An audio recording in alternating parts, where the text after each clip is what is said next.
20 à 30% de notre revenu mensuel, ça vient des emails. Donc si aujourd'hui vous ne faites pas d'emails, vous laissez énormément d'argent sur la table. Donc si tu fais 100K par mois, tu laisses 20 000 de côté.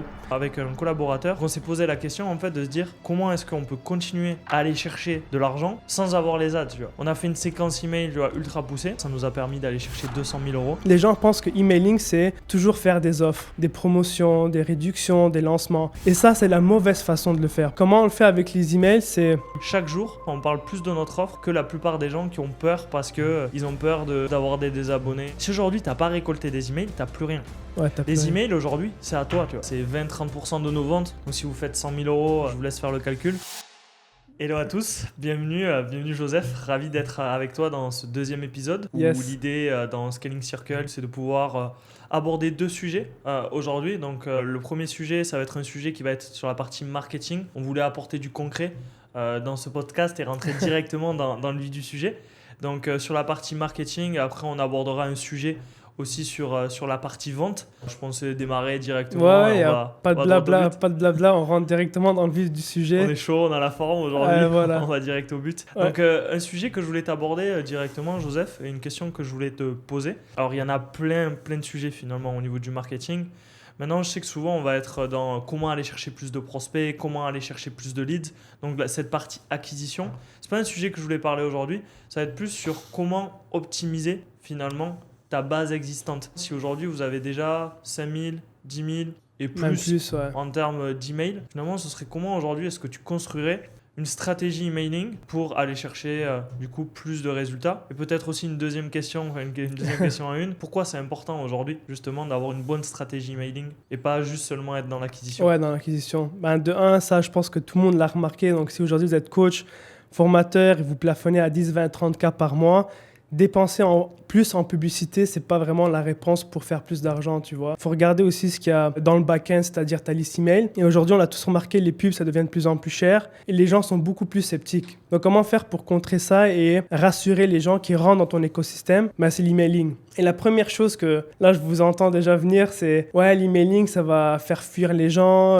c'est comme faire du spamming, etc. » Mais une bonne façon de le faire et une mauvaise façon de le faire. Je vais commencer par la mauvaise. Les gens pensent que emailing, c'est toujours faire des offres, des promotions, des réductions, des lancements. Et ça, c'est la mauvaise façon de le faire. Pourquoi? Parce que tes prospects sont pas juste là pour acheter quelque chose, tu vois ce que je veux dire? Ils veulent apprendre qui tu es, qu'est-ce que tu vends, c'est quoi ton histoire, c'est pourquoi je devrais acheter de toi. En gros, il faut créer de la confiance avant même de pitcher quelque chose, tu vois ce que je veux dire? Ouais, bien sûr. Comment on le fait avec les emails?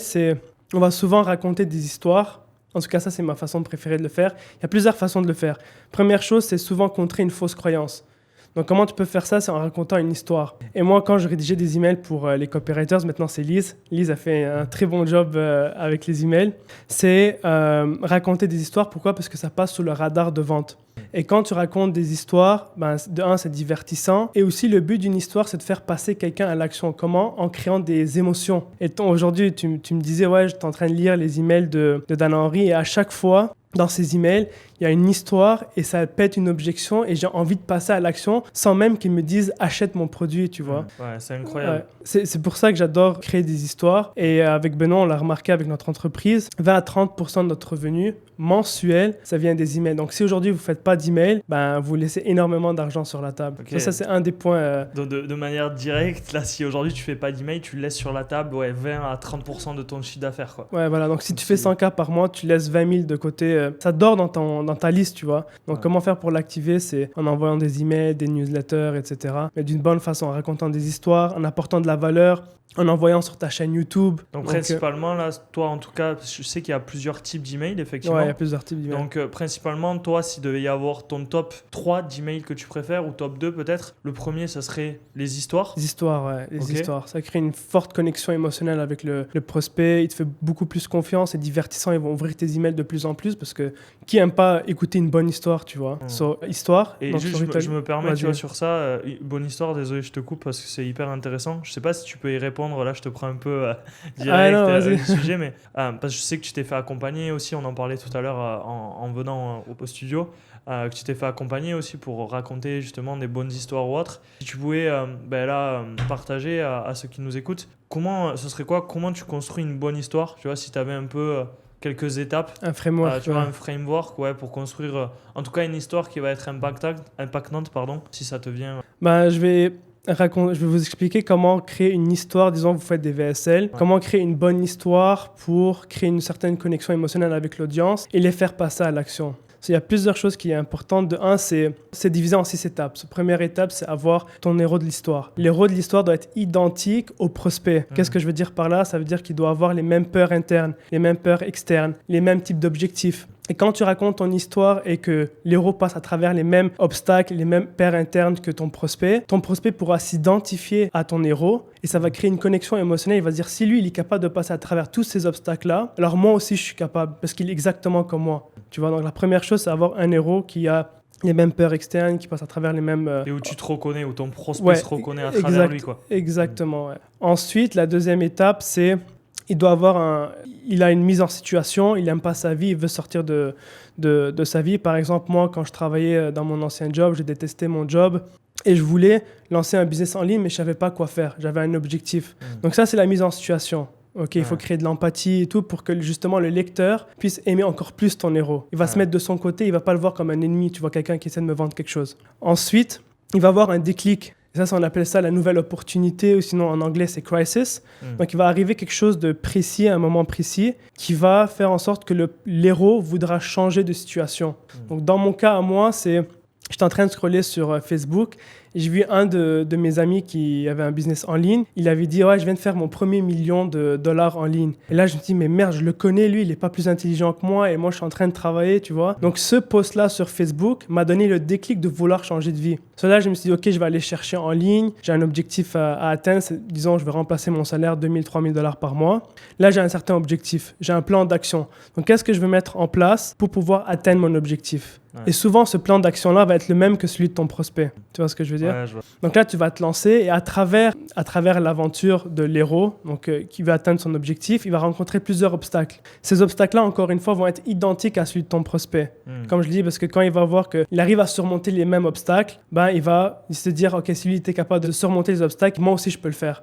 Donc, disons, le copywriting, j'arrive pas à trouver mon premier client, je suis pas bon en copywriting. Donc, on va démontrer comment l'héros arrive à surmonter chaque étape, chaque obstacle, pour à la fin, il arrive à ce qu'on appelle un climax. Climax, c'est le moment où il va atteindre son objectif qui était de remplacer son salaire. Et là, on va décrire c'est quoi le climax, comment il se sent. Et une fois qu'il a atteint cet objectif-là, c'est quoi la transformation? C'est quelle vie qu'il peut vivre une fois qu'il a atteint son objectif? Et là, on va peindre le rêve et dire exactement c'est quoi la vie idéale que le prospect aussi aurait aimé vivre. Tu vois ce que je veux dire? Ouais. Donc, à travers toute l'histoire, on va créer énormément d'émotions et le prospect peut s'identifier à travers le parcours complet de l'héros. Et c'est ça qui va le faire passer à l'action. Parce qu'il va de situation A, il est en train de passer à travers beaucoup d'obstacles, tu vois, etc., à transformer sa vie grâce, par exemple, au copywriting. Ouais, donc ça va le faire passer à l'action et voilà. Très cool. Très cool, ouais. En tout cas, il voit le fait de comment passer de son île de l'enfer à l'île du désir, comme on parle souvent, à travers ce véhicule. Il se reconnaît à travers une histoire et... voilà. Il y a plein d'autres choses que je peux discuter, on pourra parler pendant 1 heure, mais c'est pas le moment. Là, on va parler de...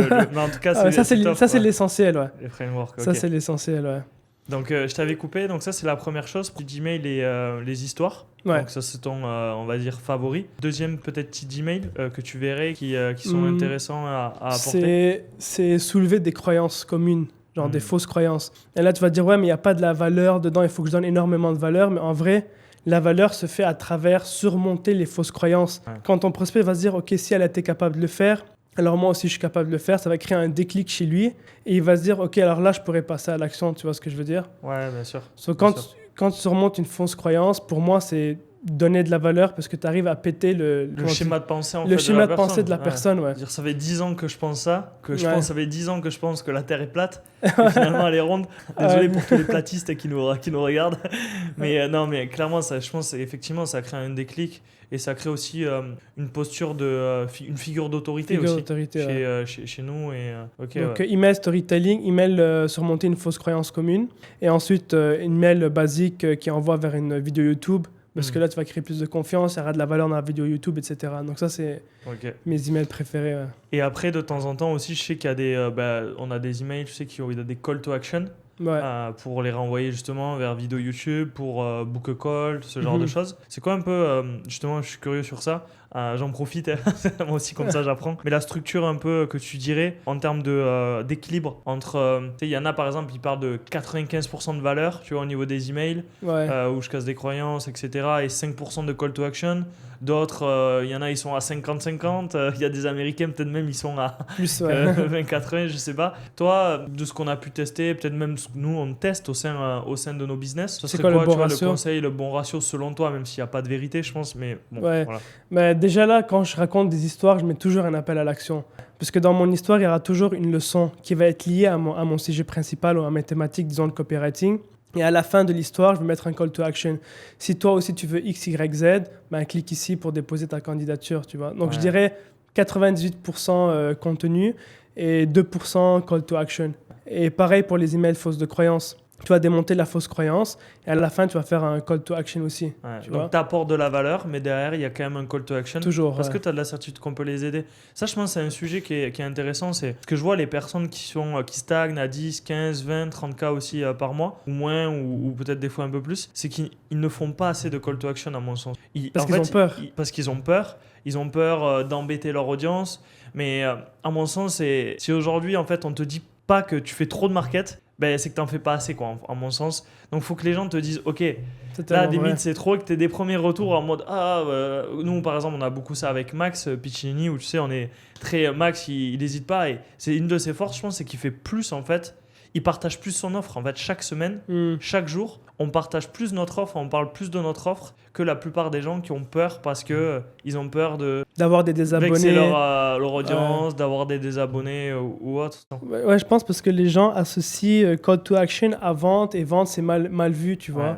Mais quand tu fais des emails d'histoire, tu partages des leçons, tu tu surmontes des fausses croyances, et à la fin, tu mets un petit call to action si tu as besoin de notre aide, et si on est un bon fit pour travailler ensemble, à ce moment-là, on pourra t'accompagner pour aller encore plus loin et atteindre tes objectifs, tu vois. 100%. Et Donc, je pense que ce serait un sujet, on pourra en parler sur la Ouais. partie vente, mais juste, je m'arrête sur ça. Mais par rapport justement à la relation à la vente, la relation aussi à l'argent, surtout en France.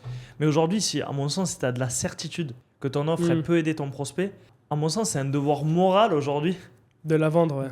de la vendre et d'en parler plus, en fait. De faire plus de call to action, d'en parler parce que, encore une fois, si tu as de la certitude que tu peux aider cette personne, bah, de la laisser en fait dans sa situation, aujourd'hui, c'est un crime, tu vois. Ouais, carrément. À Ouais. mon sens. Mais ça passe par toi-même t'auto-closer sur le fait que Tu vendre, dois la vendre encore plus. vendre c'est Ouais. aider, vendre c'est aimer, et vendre du coup c'est impacter finalement tes prospects. Donc c'est ton devoir aujourd'hui d'aller vendre plus, quoi. Ouais, je suis sûr que 98-99% des gens qui nous regardent aujourd'hui font pas assez d'emails par Ouais, peur plus. de justement vexer leurs abonnés, etc. Donc une leçon, c'est faites plus aussi. Si vous avez déjà une séquence email, peut-être ce serait de faire plus aussi. Ouais, Donc, faire plus, ouais. Juste pour rebondir dans histoire, après les fausses croyances, ce serait quoi Le troisième, ouais, Ouais, le troisième, trop c'est nous, à chaque semaine, on aime envoyer sur notre chaîne YouTube pour justement Ouais, créer de la proximité avec le lecteur. Comme ça, il peut nous voir, ok, c'est une vraie personne, il Ouais. apporte de la valeur, etc. Donc, juste le fait de mélanger trust, et transitionner entre les trois, déjà ça, c'est mieux que juste envoyer un email par semaine avec un petit call to action, tu vois. Oui, et puis en plus, ça crée de la trust. J'ai l'impression que ça nourrit l'organique aussi. Donc ça crée Exactement. une sorte d'écosystème. Ouais, Et voilà. en plus, ça crée de la confiance aussi, il me semble, avec les vidéos YouTube qu'on fait. Ouais. Derrière, les vidéos YouTube aussi sont là pour apporter énormément de valeur, créer de la proximité, créer de la confiance. Donc, Ouais, c'est ça. une Donc, bonne chose. en gros, ta publicité YouTube tu vas avoir des leads. Ensuite, avec les leads, tu vas créer de la relation, tu vas les envoyer sur ta chaîne YouTube et c'est un écosystème qui s'alimente, tu vois. C'est pour ça qu'il faut faire un peu tout, mais bien le faire et de ne pas avoir peur d'envoyer des emails parce que franchement, il y a de l'argent qui dort dans la liste email. Il y en a beaucoup qui le sous-estiment. Même moi, le premier, tu vois, où je me dis, je suis né, j'ai pas 45 ans, les emails, je les regarde plus. Je peux avoir cette croyance-là, Ouais. je sais, de dire, mais qui regarde les emails? La preuve aujourd'hui en est que les emails, c'est ce qui a le meilleur retour sur investissement. On en parlait la dernière fois et je l'avais vu. En ads, à peu près, souvent, donc en publicité Facebook, YouTube, tu as un retour sur investissement de 1 par, si tu es bon, 1 par 3, 1 par 4. Pour les très bons, 1 par 8. Ouais. En email, je sais plus si là, dans la data Ouais, exacte. la data, si tu l'as. c'est pour chaque euro que tu investis en publicité, tu vas avoir 36 de retour ou 40, selon une étude faite avec HubSpot. Donc tu mets 1 euro dans un email, ouais, c'est incroyable. T'en récupères 38. Ouais. Et pas juste ça, ta liste email, c'est ton asset, tu vois. Ouais. Donc si jamais tes réseaux sociaux, ils sont désactivés, c'est déjà arrivé avec des clients, au moins tu as une liste email, tu as bâti quelque chose avec ta liste email, tu as créé une certaine relation avec tes abonnés. Ouais. Et peu importe ce qui se passe autour, tu auras toujours une liste email avec laquelle tu peux envoyer des offres, communiquer pour justement faire des revenus et vendre des offres. Je vais rebondir sur un truc que tu as dit. Tu crées une relation avec tes abonnés. Et aujourd'hui, à mon sens, si vous voulez plus vendre, justement, là, parce qu'on parle marketing, optimisation de stratégie marketing, de vente aussi, pour vous aider à aller chercher plus de résultats. Je parlais de relations. Je le répète souvent, mais aujourd'hui, on n'est pas sur un marché B2C, on n'est pas sur un marché B2B, on est sur du H2H, à mon sens. C'est de l'humain à l'humain. Et aujourd'hui, c'est Grant Cardone qui disait ça, qui dit la différence entre contrat et un contact, c'est le R de relation. Et à mon sens, tu vois, réellement, je pense que l'objectif de votre stratégie marketing, casser les croyances ou autres qui sont hyper importantes, c'est créer une relation avec votre audience. Tu vois. Ouais, déjà, 100%. à mon sens, pourquoi tu vas aller... moi, par exemple, aujourd'hui, je vais chez un dentiste. Il est à 600 km de chez moi. Il est libanais à Amiens, il est libanais, comme toi. Christian, si tu nous regardes. Et maintenant, c'est mon dentiste. Parce que... il est très compétent, bien évidemment, mais des dentistes compétents, en soi, il pourrait y en avoir à 50 km de chez moi. Et voilà. Pourquoi je vais chez lui ? Parce que en fait, j'ai créé une relation avec lui. Et j'achète qui ? J'achète la personne avant tout. Et je pense qu'aujourd'hui, encore une fois, on achète la personne qu'on a en face de nous, on achète sa personnalité, on achète bien évidemment aussi quelque chose de global, hein, le contexte, son expertise. Ouais. Mais je pense que c'est pas oublier ça, il y en a beaucoup, je pense, qui oublient à être eux-mêmes, créer une relation avec leur audience. Et à mon sens, du coup, les séquences email et l'emailing servent à ça aussi, créer une relation avec ton audience. Ou si tu envoies des emails tous les jours, tous les 2 jours, c'est un peu comme si tu étais tous les jours avec tes prospects, quoi. Ah, c'est comme une bonne série Netflix, tu vois. Quand c'est un bon épisode, tu as envie de regarder la suite. Et si tes emails sont bons, à ce moment-là, tes prospects voudront ouvrir tes emails. Ça me fait penser justement à une histoire avec nos clients. À un moment donné, on a arrêté d'envoyer des emails. Et là, nos clients, ils ont dit hey, vous avez arrêté d'envoyer vos emails, on aime bien lire vos emails, recommencez à envoyer, tu vois. Ouais, donc, juste pour prouver que envoyer des bons emails, ça donne envie à tes lecteurs de continuer à lire tes emails, à suivre l'aventure, etc., à faire partie justement de ton monde. Donc, faut pas avoir peur. Et justement, je pars sur ça parce que tu parlais de séries Netflix, et tu sais, les séries Netflix, ils sont très bons. Et je pense que c'est un sujet que vous pouvez optimiser Alors le pro de l'emailing, c'est Joseph, mais je partage quand même quelques tips aussi que j'ai vus qui sont très intéressants. Ce qui sont bons, en fait, je trouve, en série Netflix, tu regardes une série et tu sais, l'épisode, à chaque fois, il se termine en mode un peu sur un suspense où ça t'oblige de se dire, là tu t'es dit ok, je regarde que 2 épisodes ce soir, mais allez vas-y, je vois le 3e, tant pis, et tu te couches à 1h du mat. Et ce que j'aime bien là, justement, j'ai analysé les emails là, de Dan Henry, on en parlait tout à l'heure, que j'aime beaucoup, et dans ces emails en fait où il est très bon, c'est qu'il tease à chaque fois, enfin en tout cas en grande globalité, l'email qui va venir d'après. Où il explique, tu vois, dans le prochain email, je t'expliquerai telle histoire, tu vois, comment j'ai surmonté tel défi, etc. Et je trouvais ça hyper intéressant parce que moi-même, je me disais, ok, j'ai hâte d'être demain pour lire le prochain email et ce qu'il va partager. Donc je pense que ça peut être un point hyper intéressant ça, à ce niveau-là, je sais pas ce que tu en penses, mais de temps en temps de teaser ce qui va arriver après. Je pense que déjà de 1, ça engage ton audience et de 2, ça augmente ton coût par clic, c'est ça, ton taux d'ouverture. Ouais, non, je suis d'accord avec toi. Ça marche super bien lorsque tu fais une séquence automatisation, donc post-opt-in. Donc quelqu'un opt-in pour ton lead magnet par exemple. Et à chaque email, ce que tu vas faire, c'est justement ce que tu viens de décrire. Ça s'appelle un cliffhanger. À la fin, tu vas piquer la curiosité du lecteur en lui disant demain, on va prendre X, Y, Z. Tu vois, et tu fais ça à chaque email pour forcer le lecteur à lire chaque email de ta séquence et à la fin, soit acheter quelque chose, soit prendre un rendez-vous. Intéressant. C'est ça. Et bon, écoutez, donc je pense déjà c'est ça. On a ton top 3. Déjà, merci pour ça. Je te pose dernière question. Et, vas-y. Après, on peut enchaîner sur les sales. On pourra enchaîner sur la partie sales. J'aurai juste le temps. Ouais, on est ça va, 20 non, on est minutes. On est bien. Moi, ce qui m'intéresse, c'est pour les gens qui nous regardent. Justement, c'est quoi on reparle des KPI, tu vois, mais qui sont hyper importants parce que tout ce que tu mesures pas, tu peux pas l'améliorer. Donc pour ceux qui nous regardent ou ceux qui n'ont pas de séquence email, je pense que vous commencez à prendre conscience de l'importance de ça. Encore une fois, c'est 20-30% de nos ventes. Nous, à l'heure d'aujourd'hui, chaque énorme, mois ouais. qu'on va chercher grâce aux emailing. Donc si vous faites 100 000 euros, 150 000 euros, je vous laisse faire le calcul. Même si vous faites 50 000 euros, 30 000 euros, en soi, c'est pas négligeable. Ouais, exactement. Donc, juste j'aimerais qu'on parle des KPI. Ce serait quoi aujourd'hui? Encore une fois, je pense qu'il n'y a pas de vérité. Ça dépend de la niche, ça dépend des personnes, de l'offre. Mais les KPI que tu vas mesurer d'une bonne séquence email, justement, taux d'ouverture, taux de clic, j'imagine. Et potentiellement, c'est quoi des bons et des mauvais KPI par rapport à ça? Je vais diviser le truc en deux. On va parler automatisation et ensuite newsletter. Première chose, automatisation. Nous, nos taux d'ouverture sont entre 40% en moyenne.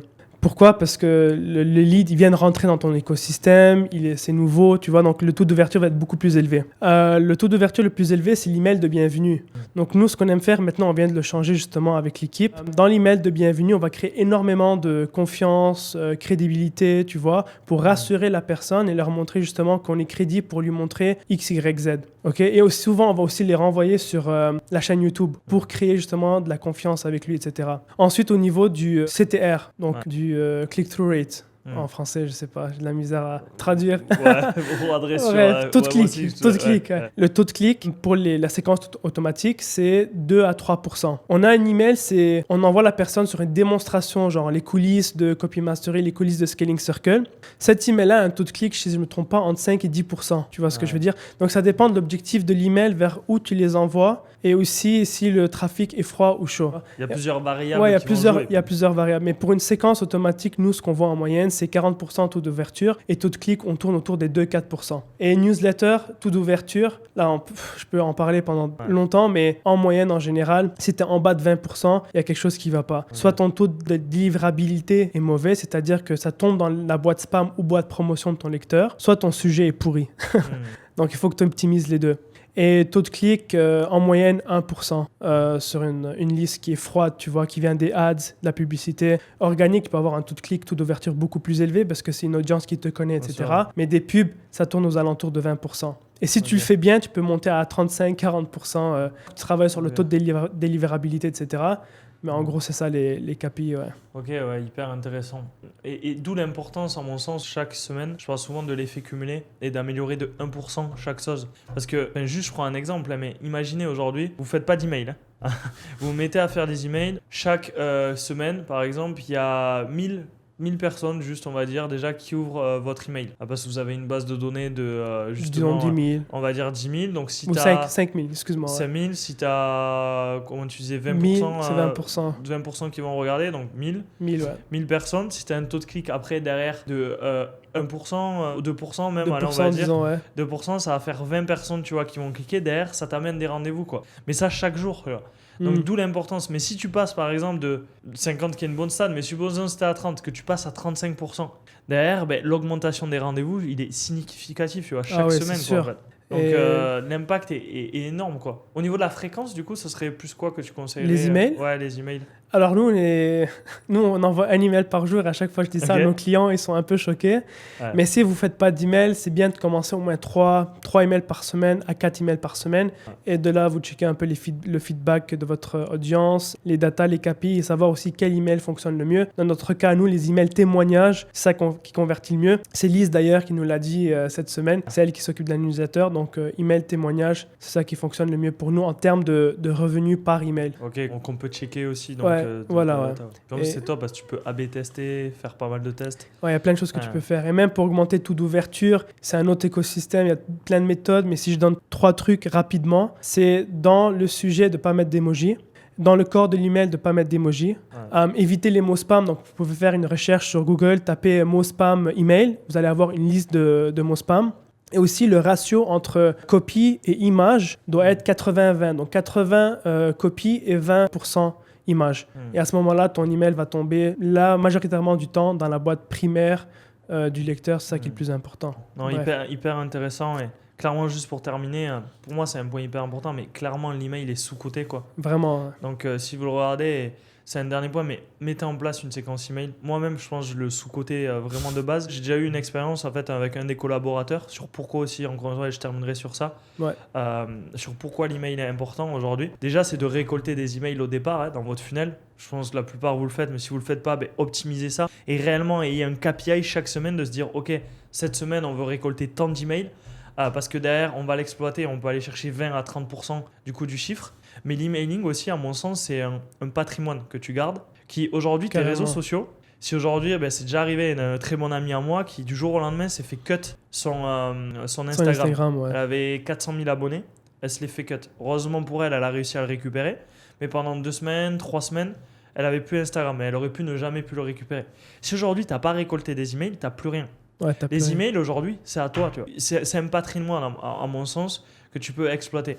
Et ça nous est déjà arrivé pendant un moment où, avec un collaborateur, on a eu des problèmes d'ads, justement. On n'avait plus d'ads. Donc, on s'est posé la question, en fait, de se dire comment est-ce qu'on peut continuer à aller chercher de l'argent, du chiffre d'affaires, sans avoir les ads. Tu vois. Il y avait 2 choses, l'organique et notre base email. On a fait une séquence email ultra poussée avec des call to action. Ça nous a permis, donc c'est avec un gros collaborateur, ça nous a permis d'aller chercher 200 000 euros. Ouais, c'est incroyable. Grâce à la base email, parce qu'on a créé une séquence qui était, comme tu l'as dit, très bien, bien fondée. Bien quoi. structurée, bien structurée, etc. on a passé les croyances. Mais parce que, encore une fois, on avait une grosse base email. Et les emails, donc pour moi, c'est hyper sous-coté. Et c'est cool qu'on en parle aujourd'hui. Quoi. Ouais, tout le monde doit faire des emails, sans faute. Clair. Et maintenant, ça va m'amener au sujet justement 16, où je vais te poser justement des questions, parce que moi aussi, je suis intéressé par ça. Et je vais monter en compétences. Mais OK, une fois qu'on a fait les emails, on envoie vers la page de candidature, le prospect prend un rendez-vous, etc. avec les closers et les commerciaux. Ils arrivent sous rappel. En tant que closer, comment faire pour mieux closer et mieux performer, tu vois, sur l'appel de vente? Est-ce que tu as des pistes ou bien 3 top choses à faire ou bien structure sûr. en général? C'est un sujet très global, tu vois. Ouais. On va pouvoir en parler dans les prochains podcasts où on pourra faire même peut-être par étapes. Je vais aborder quelque chose qui est large et après, derrière, on pourra détailler par la suite. N'hésite pas si tu as des questions. Mais je dirais la première chose déjà de comment performer. Je pense que c'est comme tout marketeur et c'est la même chose en vente. C'est connaître parfaitement ton prospect, parfaitement ton audience. Tu vois. Déjà, c'est arriver préparé. Si aujourd'hui, tu connais exactement justement ton audience, leurs peurs, leurs croyances, que tu t'es connecté à eux. Moi, un gros travail que je fais en tant que vendeur et que je demande aussi à faire à mes commerciaux, c'est de passer eux-mêmes, tu vois, le funnel de A à Z. Donc, qu'ils fassent les prospects et qu'ils comprennent déjà de A à Z le funnel, comprendre par quoi ils sont passés, justement déjà en amont, pour que quand ils arrivent en appel, ils comprennent déjà l'histoire que les prospects ont vécue à travers le marketing pour déjà pouvoir s'adapter. Comprennent aussi leurs peurs, leurs croyances pour les aider, tu vois, à avancer. Donc déjà, je pense qu'un bon vendeur, c'est quoi ? C'est savoir se mettre à la place de la personne que tu as en face de toi. Comprendre sa carte du monde. Et ça, pour moi, c'est souvent quelque chose qui est trop sous-estimé. C'est qu'on va se concentrer sur un script, on va se concentrer, tu vois, sur ce genre de choses-là. Alors que la première chose, la base de la vente, à mon sens, c'est quoi ? C'est une discussion et c'est comprendre la personne que tu as en face de toi. Ouais, donc souvent, je dis, OK, je veux comprendre sa carte du monde. Donc pour moi, c'est quelque chose qui me vient là. Bon, naturellement, c'était pas préparé. Hein. Mais si ça me vient naturellement, c'est pas un hasard. Parce que je pense que les meilleurs marketeurs, encore une fois, les meilleurs vendeurs, c'est les personnes qui se mettent à la place des gens. Ouais, carrément. Qui comprennent mieux leur avatar que lui-même se comprend. C'est ça, carrément. Deuxième chose, c'est te comprendre toi-même en tant que vendeur. Parce ça, j'ai jamais entendu. Encore une fois, tu vois, souvent, on va vouloir convaincre, tu vois, la personne qu'on a en face de toi. Mais la première des choses, c'est comprendre, OK, moi-même, il faut que je me connaisse parfaitement, tu vois, c'est quelles sont mes croyances, quelles sont mes peurs. Parce que souvent, une des erreurs, on en parlait dans le podcast juste avant, une des premières erreurs des commerciaux, c'est qu'ils vont projeter, tu vois, leurs propres croyances sur leurs prospects. Projeter leurs peurs, projeter leurs croyances limitantes. Donc le gros travail, à mon sens, déjà dans un premier temps à faire, c'est sur soi-même en tant que vendeur. Une fois qu'on a travaillé sur ça, il va y avoir une structure. Donc là, je vais te partager un peu la structure. Ça, c'est la technique. Donc là, on va aller sur la technique. Bien évidemment, on pourrait faire des podcasts de 1h45 minutes sur chaque point. Sur chaque point. Là, on va aborder quelque chose de global, mais au moins, ça vous servira de structure pour ceux qui nous écoutent. La première des choses, la structure, vous la connaissez. Donc, un appel de vente, je pense qu'il va être divisé en 3 points. Le premier point, ça va être la phase de découverte, la phase de diagnostic. Un peu comme aujourd'hui, quand tu vas chez le docteur, la première des choses que le docteur va faire pour pouvoir savoir comment il va pouvoir t'aider, ça va être te poser des questions. Quelles sont tes douleurs ? Comprendre quels sont tes gènes, où est-ce que tu as mal, pouvoir te soigner. Donc cette phase de diagnostic, elle va être hyper importante parce que c'est par rapport à ça derrière que tu vas pouvoir aller sur l'étape 2 qui est la phase de pitch, donc la phase de présentation. Où là, l'idée, ça va être de construire un pitch qui correspond exactement aux douleurs et aux problématiques de ton prospect. Et ça, c'est en lien avec l'offre ou pas encore ? Ouais, la phase de présentation, ça va être en lien avec l'offre, 100%. Okay. Donc, tu as la phase de présentation où là, l'objectif, c'est quoi ? Ça va être de comprendre quelles sont ses douleurs, quels sont ses objectifs, pour faire simple, et créer le gap, justement, pour créer une tension qui est interne et pas externe, du coup, chez ton prospect, pour qu'il se décide, ok, réellement, aujourd'hui, il faut que je trouve une solution.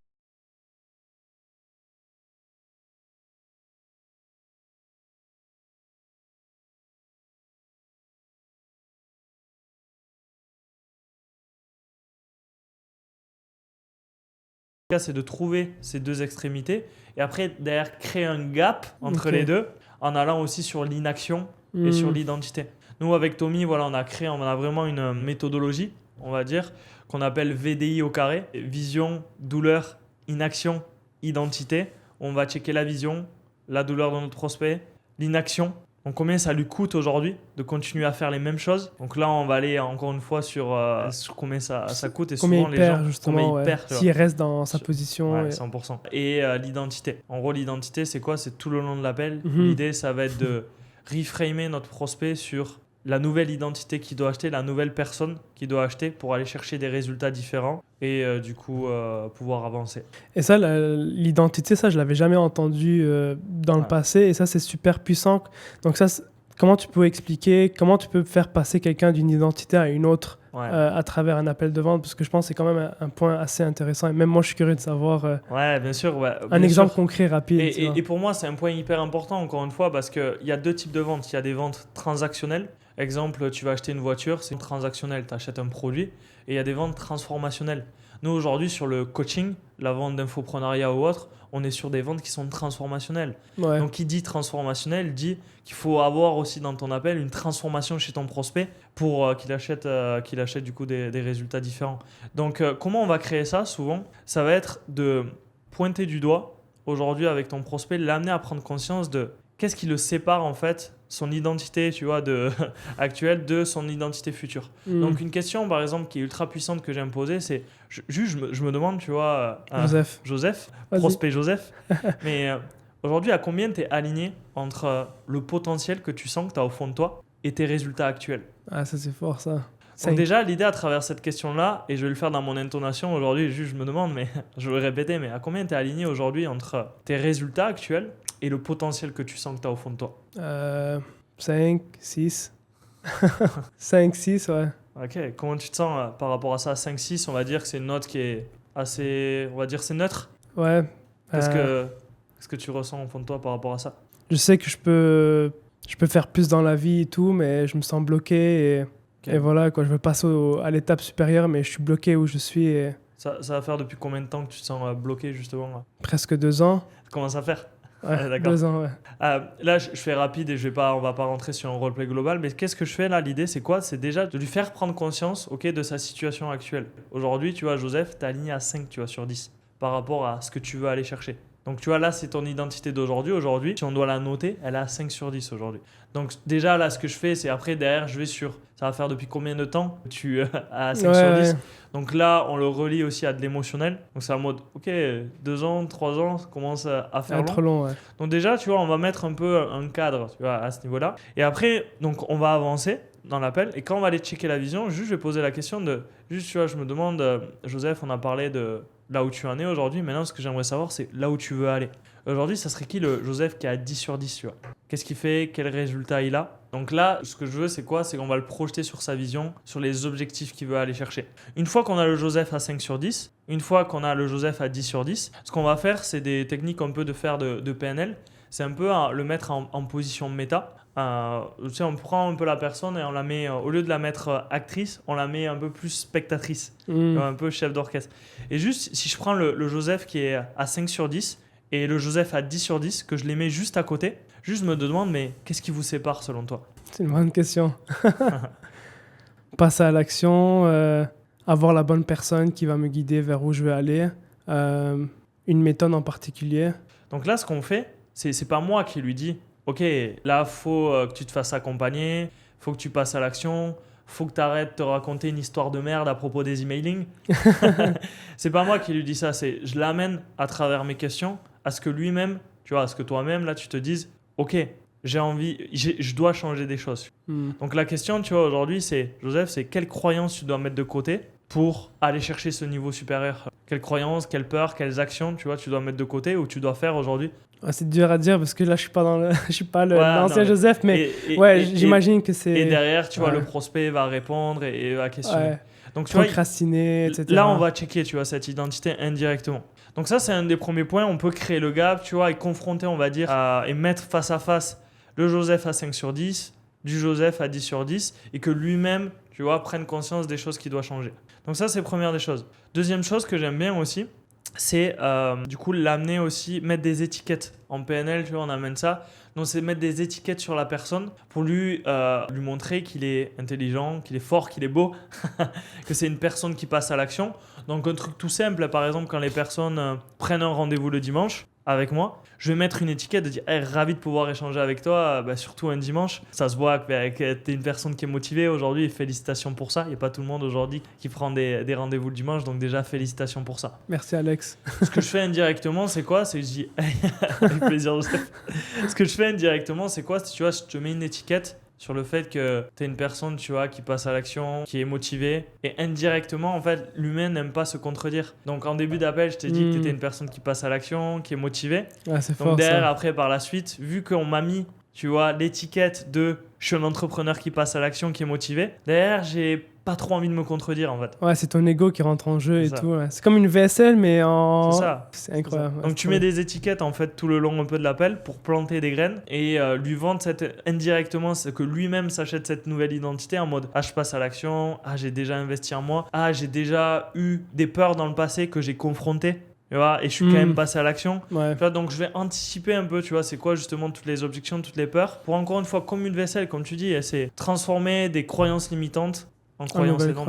Ouais. Et là, on a parlé de 2 étapes sur 3, ou on a abordé la troisième là, aussi. on a beaucoup parlé de la phase de diagnostic. Reframe. Va y avoir donc reframe et VDI au carré. Va y avoir la phase du coup l'offre qui pour moi va être le plus important. Donc aujourd'hui, si vous galérez un peu au niveau de la vente, que ce soit avec vos équipes ou autres, j'en discutais. Alors pareil, ce serait un grand point. Aujourd'hui, tu vois, on a repris une équipe de vente qui fait 200 000 euros par mois. Donc l'idée, c'est pas d'arriver et de tout déconstruire et de tout vouloir changer. Sinon, réellement, on va avoir un impact, ça va être compliqué.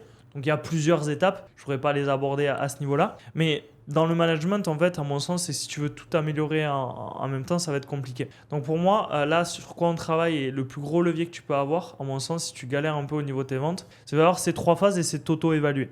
La phase de diagnostic, l'offre, donc la phase de pitch et la phase de gestion des objections.